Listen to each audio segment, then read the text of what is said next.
folks. Brian Benz here, Cloud Advocate at Microsoft, welcoming you to another JDConf 2024 on-demand session. This session is titled Insights from a Spring Boot Leisure Project for Everyday Developer Life. It covers some things that Patrick Baumgartner may or may not have done. He'll explain in his session. Basically, if you're interested in a demo that includes Buildpacks, Spring Boot, Maven, Docker Hub, and editing GitHub Actions to deploy and manage all of the things I just described, check out this session. Welcome to my session called Insights from a Spring Boot Leisure Project for Everyday Developer Life. The idea is I'm going to tell you like what happened to me in the last few years when I was working on a side project and like what kind of events happened. And obviously, if you're a developer, you want to take out of your leisure project something which you can use actually also in your everyday developer life. So that means basically at work. So this is actually just fiction. And this is like my big disclaimer here. So this is just like the imagination, and certain things which pop up here may be not true or may not have been exactly happened like this, right? So let's dive into the topic. Short introduction to my side. I'm Patrick. I'm a technical agile coach at 42 Talents, and I usually work with people together on solutions. So that's actually like my goal. Obviously, I do some crafting software. I do some design. I do some architecture. I work with people, coaching and training them, and so on. And I'm also a lecturer at the University of Applied Sciences in Zurich as well, where I teach software engineering courses as well. So you will find me as well, like in the software development community in Switzerland, of course. So the question actually, like you have to ask yourself, how do you learn new things for work or in general? Does it happen during regular working hours? How do you prepare for future on certain tasks? So these are like the questions about learning. And the question is also like, you as a developer, how do you prepare yourself like for future things which might happen? And obviously, like one idea could be a pet project where you work on something, if that is like during your 20% time at your employer, or maybe in your free time. So I'm going to show you like something where I will tell you about a story of a developer, basically me, getting a new toy or a new device, then the pain I had with this, when I tried to find a certain solution. Well, solutions are sometimes very rare, so you have to do it on your own. Then I'm going to tell you about some more pain, and then actually in the end, I show you like the result and also the lesson learned. And these kind of things you can actually apply to your work as well. So let's meet the developer. The developer, this person, is a problem solver and he loves to solve problems. He's a developer, he's a software architect, and he also wants to be challenged with new things all the time.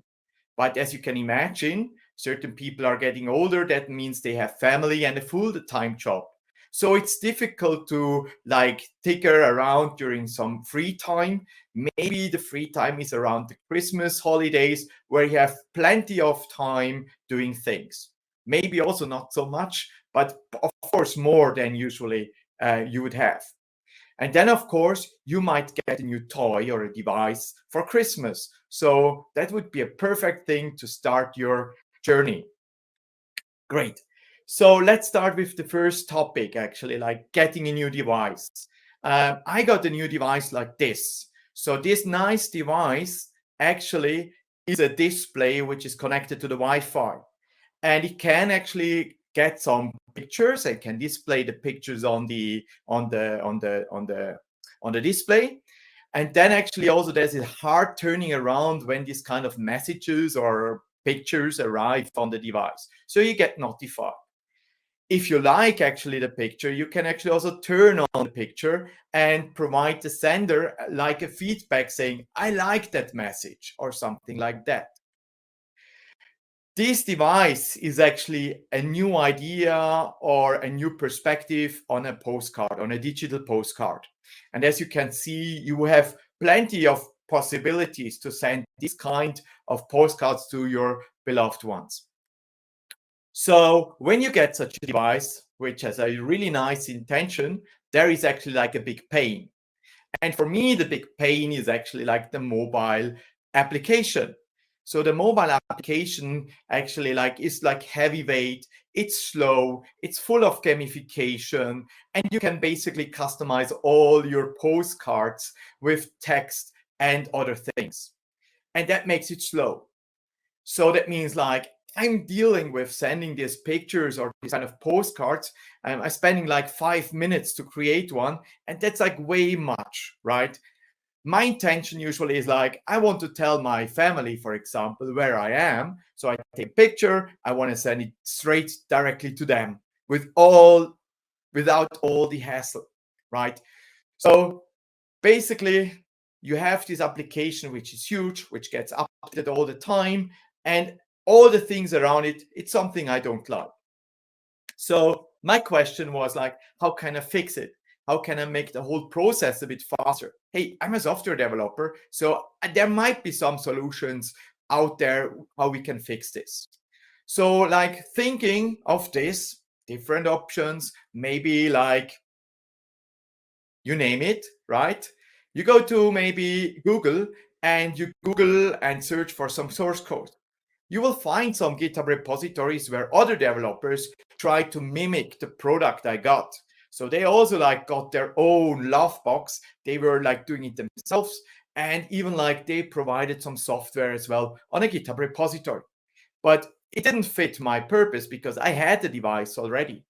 So then what I did is I talked to the customer service where they told me there is no public APIs you can use, right? So that you can actually like interact with your box. There is only like one solution, which is called if this, then that. So if this, then that, maybe you know about it. It's service in the internet you can use, and you can basically connect different things together. And this service helps me to automate certain things, and they have an integration to this kind of device, right? That would be an option.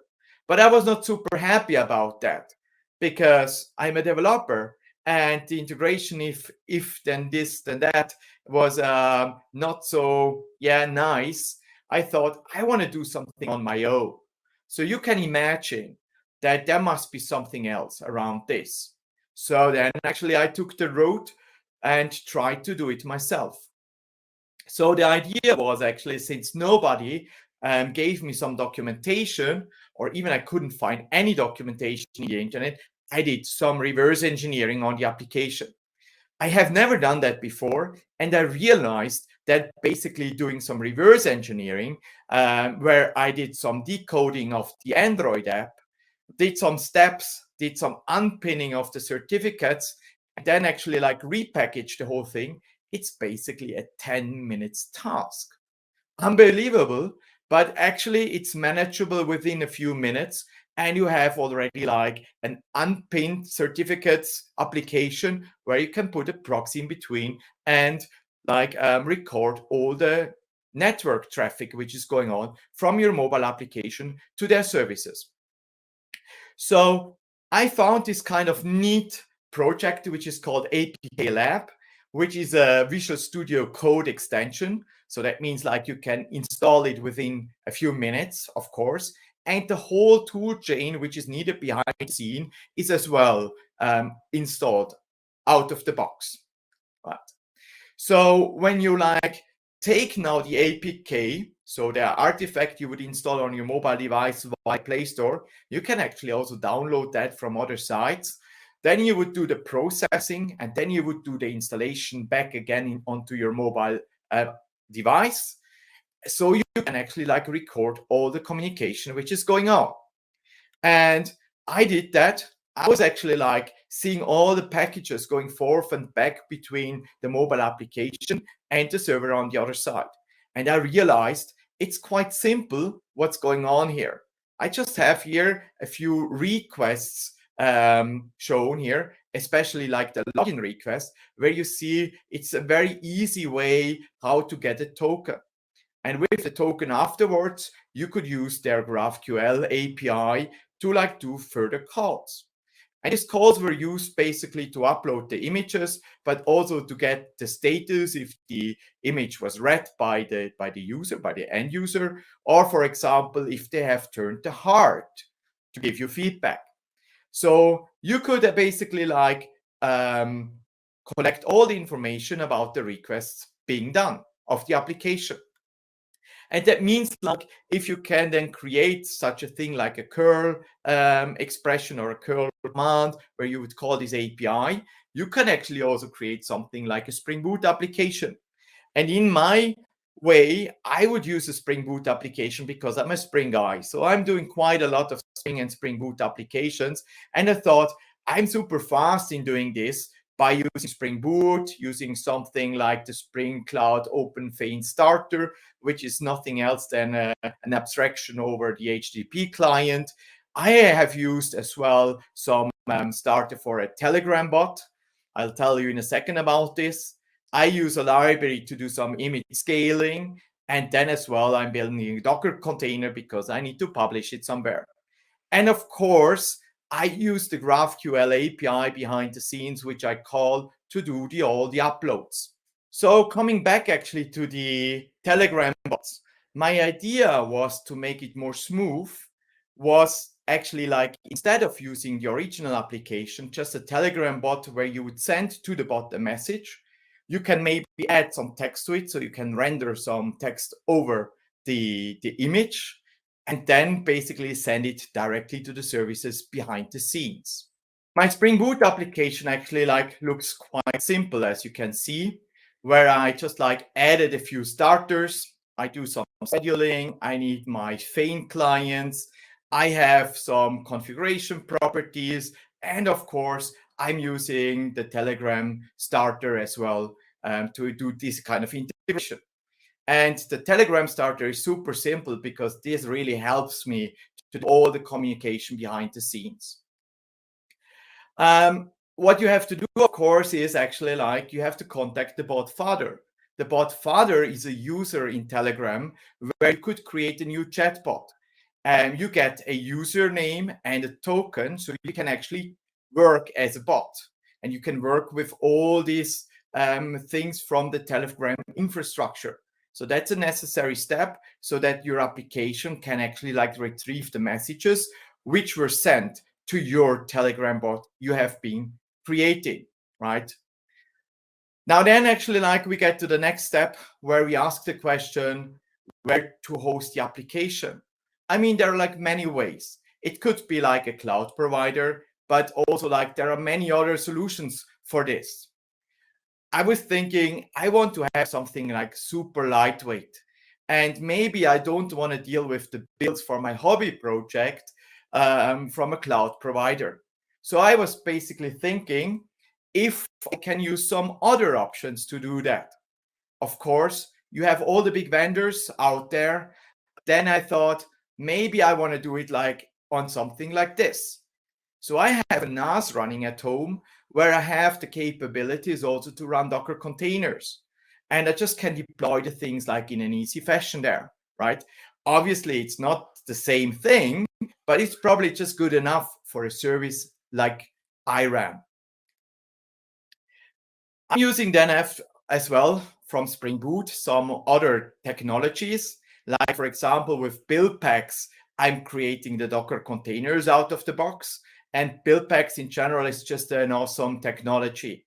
So the default within Spring Boot actually really helps me to create the perfect Docker container for a Spring Boot application.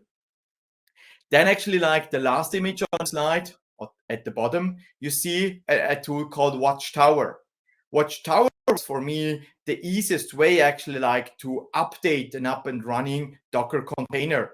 So besides my Docker container running on the NAS, I'm also running Watchtower, and with a cron job actually, it just like renews my Docker container, downloads the new version and deploys it automatically. So this helps me basically to implement a build pipeline, which is actually super simple. And the Watchtower helps me there just on the deployment part.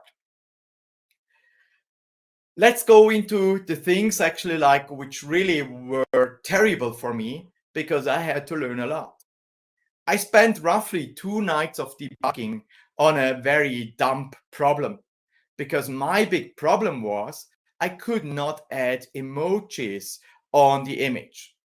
Imagine your Docker container is actually not containing emoji fonts. Of course, it makes sense to not have them in regular application, but my use case actually needed to have the emoji because sometimes you want to do something like a heart, right? Or you want to use some other emojis, which just should be placed on a random background or maybe on an image, something like that. And for me, the huge difficulty was actually like getting these nice emojis on top of my images. And I really struggled with that because it was running on my machine. I tried it with Windows, I tried it with Mac OS, but they did not work in my Ubuntu Docker container. Horrible, right? Yes. And then actually you need to find a way how to fix that. What I had to learn was actually like that in the Paketo Buildpacks you're using, you can patch them quite easily by installing additional fonts if you want to. And so I went and downloaded basically like the Google emoji fonts, and we're adding them additionally to my Docker container. So from now on, it was actually possible to show emojis with that particular emoji font, right? And I mean, nobody tells you this. And it's also quite hard to find like why and how this happens. And for me, it takes quite a while and quite a lot of debugging to understand that that's only an issue within the Docker container and not by the operating system I'm working on. Because by default, Mac and Windows, they replace the emojis with their emoji fonts, which are installed in the operating system by default. And they just like replace all the emojis all the time, right? But just not in the Docker container. Another thing, actually, like I was thinking, I need a build pipeline. And I haven't been doing that with GitHub Actions for a long time. So I thought, why not using this? And my GitHub Action workflow I created is super simple. It just like checks out my source code. It logs into Docker Hub. It publishes basically the patched run image, which needs to be downloaded afterwards again for like being part of the whole build we create. I'm setting up Java 17. I do the whole things like with Maven for the application. So I built the artifact. And in the end, I create the container image for the application in my whole workflow. And of course, I publish the whole thing to the Docker container registry again. So super simple. And now I have like my thing on the Docker container registry. Right. I have also installed something, as you would do if you're on GitHub anyway, which is called Dependabot, which helps me actually like upgrading my application. I don't want to have an application which is vulnerable, so therefore I use Dependabot, which helps me then to upgrade all my dependencies. That might be for GitHub Actions, but also for my application. So it's an easy thing you would anyway probably add somehow to your workflow if you can in a modern enterprise. And then in the end, I'm doing something with the deployment with Watchtower, as I mentioned before, which is continuously pulling my Docker Hub user and is checking if there is a new image deployed on Docker Hub to be deployed on my NAS, right? So it would download or pull the whole thing and it would restart the container immediately. What I do is I do it overnight. I think it's okay to do it like once a day. I mean, I don't have so often like updates and also like version changes of the dependencies. And I rarely also do some additional features. But I could say here with Watchtower, I basically upgrade my production setup of my application. If you have such a thing, like your bot, your application, which like creates this modern postcard where you can put the emoji on, you basically created a new product. And that's super nice to have. And you will actually realize, and so did I, that the whole family wanted to send messages to this new device. And that means like I immediately realized I'm not the only user. And I, for example, want also to know like what others are sending actually to that device when I'm, for example, not at home and somebody at home could have a look at the image. Usually the image is immediately gone after you watched it and you put the cover on top, the image is gone. But I had to make sure that, for example, as a parent, I wanted to know like who is sending what to the device, right? The whole thing basically just exploded. And I realized I'm not the only user anymore. We have like a huge variety of people now using actually that service. That means also you need basically new features. As I said, for example, like with watching like who sent what, right? And then other things happen. Because Telegram is a platform where also sometimes you get some scam messages, they might end up on the device as well. Because every bot has a unique URL, you can basically guess your bot's name and then you just can send messages to that. And this is actually like also what's happened in my production. Sometimes I get really strange shortened URLs, and I'm super happy that nobody can click on the display on that device. Otherwise, they would end up on really like dangerous websites, right? And when I did the service like at the beginning, I had no idea that even like spam or scam messages or other ugly messages actually like would end up on the device. So you have to make sure that you can also restrict the users sending it to your device. Obviously, you're going to update your application and you're going to add new features and many things like this. And then you're actually realizing that it really pays off that you created such a workflow, which was maybe like an hour or two of work, but now you can really leverage it. So for example, when your dependent bot is sending you an email saying, hey, I have actually upgraded your dependencies, you press merge, and then the whole workflow gets triggered and your device gets updated, or the software using your device gets updated, right? Okay, and then actually like there is even more pain. And you can imagine if you think of now trying to create some quality software, you face some pain, for example, when your starter you're using from Telegram is not really upgradable. So like from Spring Boot 2.27 to Spring Boot 3, I wanted basically to contribute to the starter to make sure that the starter gets a proper upgrade and I can directly use it on my site as well. And the author of the library, he just didn't want my contribution.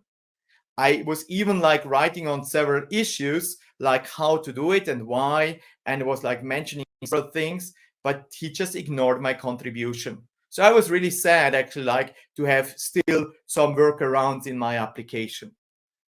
Another pain I faced was that actually like the vendor of this box is not offering public APIs. And therefore API changes happened. And actually I realized that my application is not working anymore. So that means basically you need to like find a way that you know that API changes or even breaking changes happened, right? And that means like we should do something like contract testing in this area to be alarmed if something is going to change. Something we also would do like in a big enterprise, but maybe not for a hobby project at first, but you will run into that issue. And then, of course, you have some updates, like, for example, Java updates, you have like Spring Boot updates, and so on. And you might even find some other new and better ways how to do things. And that means like you need to change, or you are changing your application all the time. So basically, as I told you before, it really became a product, right? And product needs some improvements. And that's like what I mentioned before with the pains and the changing APIs.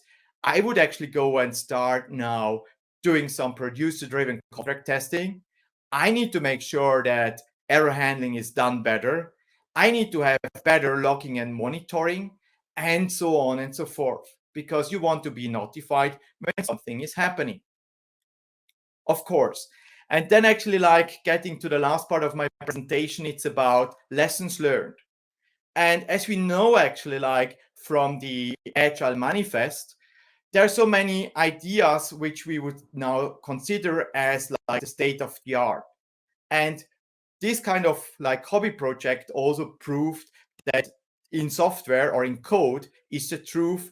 And actually, like, you need to make sure that your feedback loops are happening. You also learn that your customers, or the one, even like the users of your application, they all have like a different perspective on it. And that means like you might get new requirements which need to be introduced.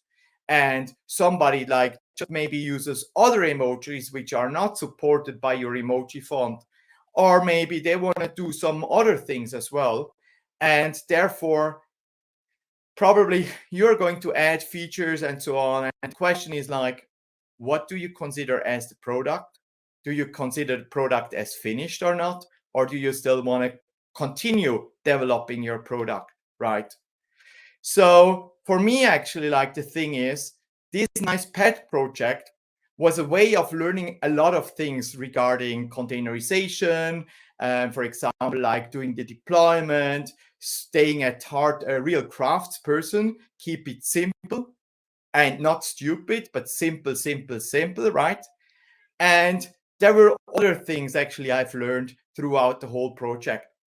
But for me, actually, lessons learned also out of this is something that every developer should have a leisure project where he can learn things, new things, which is maybe used in the future, maybe in the product you're doing at work, and so on.